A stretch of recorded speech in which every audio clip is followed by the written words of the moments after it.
Welcome to Stories After Midnight. Today we're going to be reading Something is Rearranging My Furniture Every Night by bohemiancouchpotato. I really hope you enjoy this story. And if you did, let me know. Let's get started. Ever since I was a young boy, I would wake up in the morning with my furniture arranged differently than when I went to sleep. Sometimes it was small, like my lamp in the wrong place or my shoe rack was tipped over. Other days I'd wake up and the bed would be in the wrong spot, the dresser on the wrong wall, my deck in front of the door. In the beginning, it wasn't in a messy fashion. It seemed like a perfectly normal way to arrange my bedroom, just in a different way than I preferred. I have a very early memory from around 5 years old of my mom yelling at me for moving around all my furniture at night. I swore up and down that it wasn't me. She seemed conflicted when she was yelling at me. I wasn't a troublemaker. She knew it wasn't something I would do, but looking back now, I think she was just scared of the thought of it not being me. After a couple of hours, I convinced my mom it wasn't me. After all, I was a small kid. I don't think I could have physically moved it on my own. Next to blame was my older brother. He was 11 at the time, so it still would have been hard for him to move my stuff, but not impossible. My brother liked to mess with me. No more than any other normal brother, but never any over-the-top pranks. Mostly just because he was lazy, though. No way he'd lose sleep over something so weird like moving my furniture every night. After my brother denied it, and adding on that he stayed at his friend's house for sleepovers often gave him an alibi. My mom attempted to blame my dad next, but of course, that comment was not taken lightly, and ended with my parents just pointing fingers at each other. My mom spent that night with me in bed. She tried her best to explain why she was sleeping in my bed without making it sound scary, but I could tell she was scared. I wasn't scared at all because it felt normal. I see now as an adult why she was freaked out. The night felt normal. If anything, it was a fun night, like a big sleepover. My first sleepover, even. And we woke up the next morning and my mom gasped and gripped the sheets. Wait, how did this happen? I was right here. My mom looked around the room. It was pretty easy to do so given that the bed was right in the center of the room. This hadn't happened before. It was always in a normal spot against the wall. It was like the room was showing off that it could put the bed in the middle of the room without waking us up. My mother always claimed to be a notoriously light sleeper. She said how she can't fully turn her brain off in case we need her in the night. But she always seemed to sleep deeply to me. The rest of the day she kept insisting that someone was sleepwalking or something. She didn't think anyone was playing a prank, but she knew someone in the house was doing it. She had to believe it. My parents ordered a security camera online to put in my room so they could watch the footage the next morning. They got next day delivery, so I'd have to go one more night without them being able to watch me sleep. That night, they decided to let me sleep in their bed. I was even more excited than the night before. Now this was really a sleepover. That night, my mom tucked me in tightly between her and my dad. I remember she held me all night long. I woke up the next morning to my mom sounding terrified. My parents' bed wasn't even in the bedroom anymore. It was sitting in the living room right outside my parents' bedroom. My dad sat up and started to get as concerned as my mom. How did our bed get out here? He whispered with a stutter. It can't even fit through the doorframe. Was it taken apart and put back together out here? He hopped out of bed and picked me up into his arms in the process. We all stared at it confused. Even as a young boy, I knew something was really wrong. My dad started to take the bed apart to bring it back into their bedroom and noticed that the screws were loose. Some were even missing, like it was put back together in a rush. I remember my parents being on the phone with, I think, the police, but they never showed up. I remember my mom being upset on the phone when they wouldn't help us at all. That night, my dad installed a camera into the corner of my bedroom. My mom once again slept next to me. The camera they got was basically like a baby monitor that recorded the night. My dad had the monitor beside his bed to be an extra set of eyes. The night came and went. My mom and I woke up with my room yet again rearranged. She looked up at the camera to see that it was destroyed. All video from the night was destroyed as well. That was right around the time when baby monitors could record to an iPhone, and you could watch the video the next morning, but everything about the video was corrupted. My family went to the police station that night, insisting that someone was in our house. The cops wrote down a statement, but that's all that came of it. My parents for the next couple of years kept trying to figure out what was going on, trying different solutions to find out how this was happening, only to find dead ends over and over again. My mom started to believe the house was haunted, and after a couple of years, my dad believed her. This was the main reason for our move when I was 8. I was so excited to be done with whatever was going on. At this point, the sleepovers weren't cute. I wanted my own space. My parents didn't let me go to summer camp or stay at friends' houses like my brother did. I was sick of it. It was night 1 in the new place. It was only about 30 minutes from our old house. Not too big of a change, but just enough that I was excited. My parents felt so good about the new place that they let me sleep in my own bed. I remember they told me at dinner while we ate McDonald's over a makeshift table made of cardboard boxes. I jumped up and down and hugged them both. That night, I got tucked in, and my mom was hesitant to leave me in my own bed. She seemed worried but knew I needed this. My room didn't have much in it, just my bed, dresser, and a few boxes with my clothes in them. I remember falling asleep that night and thinking how creaky the new house was, but I didn't mind. I was hopeful. I woke up the next morning before my mom and dad. I didn't have curtains yet, so the sunrise woke me. I sat up and stretched. I rubbed my eyes to wake myself up, and I immediately felt a knot in my throat. The furniture was moved. At that moment, I made a decision. I knew if my mom saw this, I'd be stuck sleeping next to her for my whole life. My little imagination took over, and I thought about coming home from my job one day as a grown man wearing a suit and my mom still tucking me into bed. I sprung up and quickly moved everything back to where it came from. Luckily, nothing was too heavy for me to move. Just as I got everything back into place, I heard my mom's footsteps. I jumped into bed and pretended to be sleeping. She cracked the door and let out a sigh of relief and shut the door. How I wish I could go back in time and tell my mom the truth. I spent the next month doing this same routine. My mom always woke up at 7:30 to check on me, so I'd always get up at 7 and fix everything. It was exhausting, but worth it. My mom was warming up to the idea of me going to summer camp, so I was motivated. My mom got comfortable enough to send me to camp, and it was only a one-night camp that year, which was fine. She needed to take baby steps. I didn't think anything would happen, honestly, but when we woke up in the morning, every single bunk was outside, all 20 of them, 30 kids and 10 adults, all waking up feeling confused and disoriented. Some bunk beds even on their sides tipped over. Of course, the camp counselors were confused. I knew what I had to do. I gaslit all the adults into believing it was the plan of the troubled kid, Eddie. I made up a whole story about how he convinced a few other kids to do it in the night. I didn't think it was believable, but I was so convincing that everyone believed me. The camp counselors wanted to inform all the parents when they came to pick up what happened. Of course, it was a violation and needed to be explained to all the parents what happened. Luckily, I got out of it. I went to the camp with a school friend and his mom picked us up. His mom believed me when I said I'd tell my mom myself. As the years passed, I realized no matter where I slept, this would happen to me. I turned it into a sleepover trick. I'll tell my friends to come over and sure enough it would happen. I'd even sleep at their houses and it would happen. Whenever I was trying to show off the trick, the room would be in even worse condition than a normal night. I felt like I had a superpower. The years went by and it just became my life. It was like brushing my teeth in the morning. Now and then I'd forget to fix everything in the morning and my mom would check on me. It only happened a few times, but each time I saw fear in her eyes. I always just said I moved my stuff around the night before because I was bored of the layout. I could only use that lie so many times, though. One time in high school, I was very sick.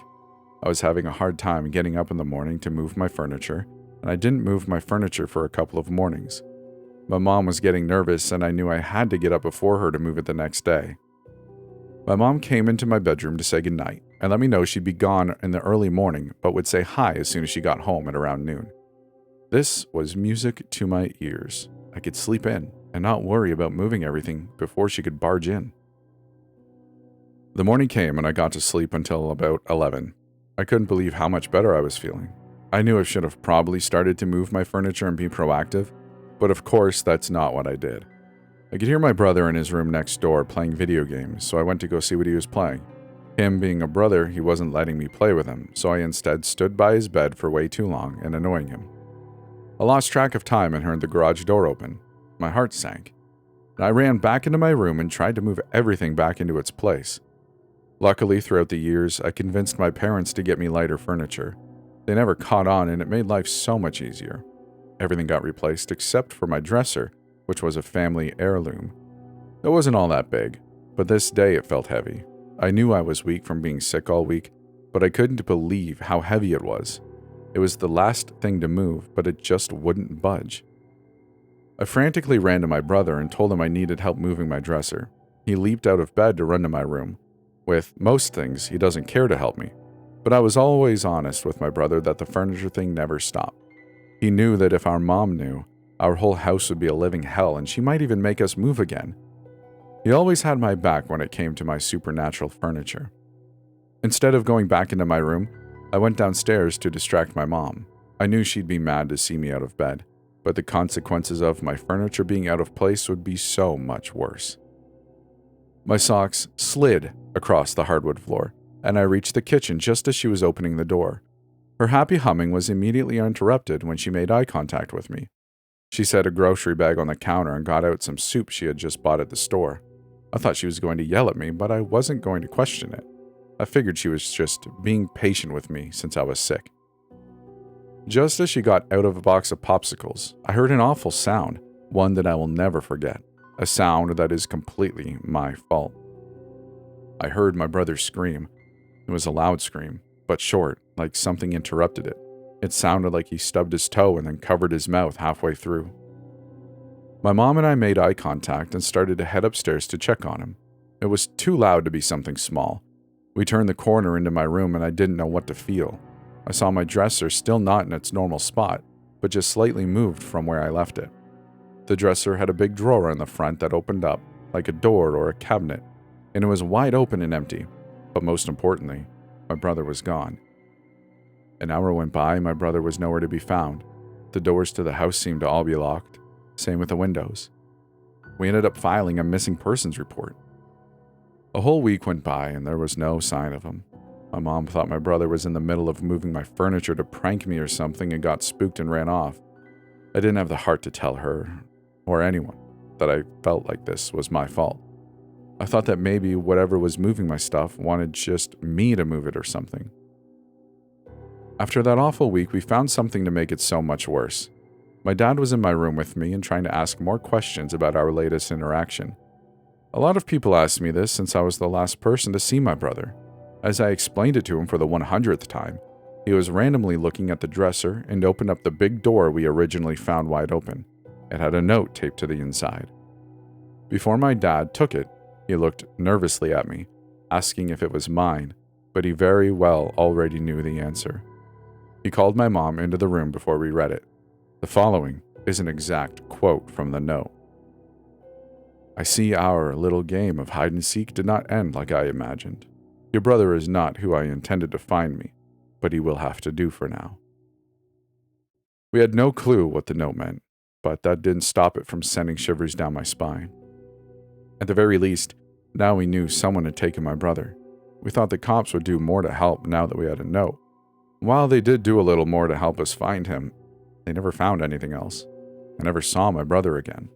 Last year, I moved out of my parents' house. This decision was completely based on my not wanting to move my furniture around every morning. I couldn't imagine a world where I could leave my furniture as is and just sleep in without the worry of my mom seeing it. And that being said, I moved out as soon as I could afford it. I moved in with my best friend and we shared an apartment. He knew about my little party trick and was never too freaked out by it, although part of me was scared that once he saw it was legit, he would be scared. The first morning I woke up and the room was a mess. Everything was in the wrong place, just as usual, although I didn't think there would even be a usual for how my room looked anyway. I was sick of fixing it. It was going to look however it wanted to look. After a couple of days of just letting my furniture do whatever, I noticed how it was being arranged was more and more chaotic, messier. Like the furniture was mad that I wasn't putting it all back. I started straightening things, but nothing too wild. I just leave the big stuff. I mean, my roommate was weirded out, but he didn't care at first. One morning, about 2 weeks into living at the new place, I woke up with my bed on our deck outside. I knew it was going to start getting out of hand. The whole reason for me moving out was to not have to move my furniture around like crazy. I was so mad, I couldn't just leave the furniture as it was. For some reason, it had to be put back to its normal spot. I let it go one morning. I wanted to see what would happen if I left it just once more. I woke up the next day in the middle of the woods, with no clue where I was. It felt like when I was a kid and this happened with bunk beds, but this was so much worse. It was relatively easy to find my way back, but just a long walk. In all, it took me about 2 hours to get home, not to mention having to figure out how to get my bed back home. When I got back, my roommate had a chat with me. He said how he never really thought the weird furniture thing was real and thought it was a very elaborate joke, and now that he lived with me, it was affecting his mental health. He felt paranoid and really tired and wanted me to move out. I was, of course, bummed, but knew it was for the best. I tried to tell him I'd start moving the furniture back every morning, and it would all be okay, but that didn't seem to help him feel better. I called my parents to tell them I was coming back home. They seemed excited to have me come home. They seemed very cheerful, actually. When I asked them what was making them so happy, they said they felt better than they had in years and felt so rested. It felt nice to hear them happy for what felt like the first time since my brother went missing. I had most of my stuff packed up and was ready to move in just a couple of days. We both knew this whole moving thing might cause problems with our friendship, so we wanted to do something fun before I moved out. We did a spontaneous week-long road trip. The morning I left, I didn't move any of the furniture back. It didn't seem necessary. I noticed something strange about the road trip. At no point in the trip did my furniture move. It was the first time since I can remember I woke up with everything looking the same. I thought maybe I found some kind of weird hack. We got back from an amazing trip feeling closer than ever, feeling thankful that we did it. I walked into my room and saw everything just as I remembered leaving it the day we left for our trip. Everything except for my dresser, with the front facing down right in the middle of the room. I went over to the front of it to try and lift it into place, but it felt heavy. I immediately felt the memories of the day my brother went missing, flashing back into my head. This thing being heavy is bad news. I wasn't sure why, but I knew I didn't like it. I called my roommate in to help me move it. At first, he was hesitant. He didn't want anything to do with my furniture.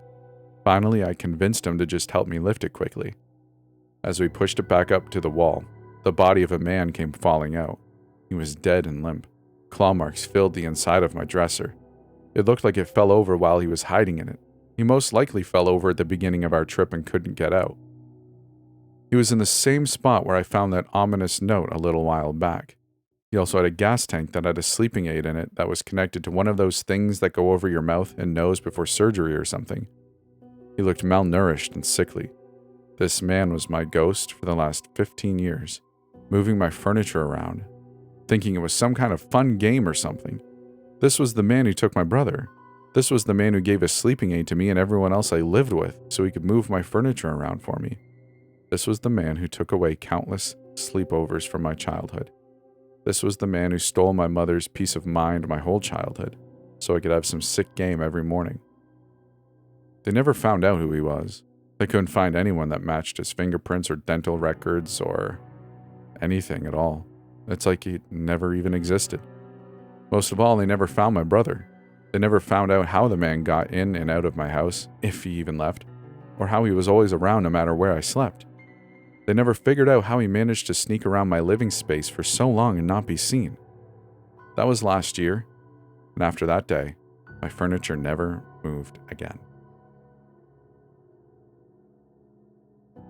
That's the end of the story. I really hope you enjoyed it. If you did and you're on YouTube, let me know. Like the video, subscribe, comment, all the things us YouTubers beg you to do. But I just hope you enjoyed yourself here. If you'd like to send me your story, you can at storiesaftermidnight.com. And if you'd like to support the channel more because you just love these stories and my voice, perchance, there is a Patreon available. But I just appreciate you listening, and I hope to see you in our Discord sometime. So have a great day. We'll see you in the next one.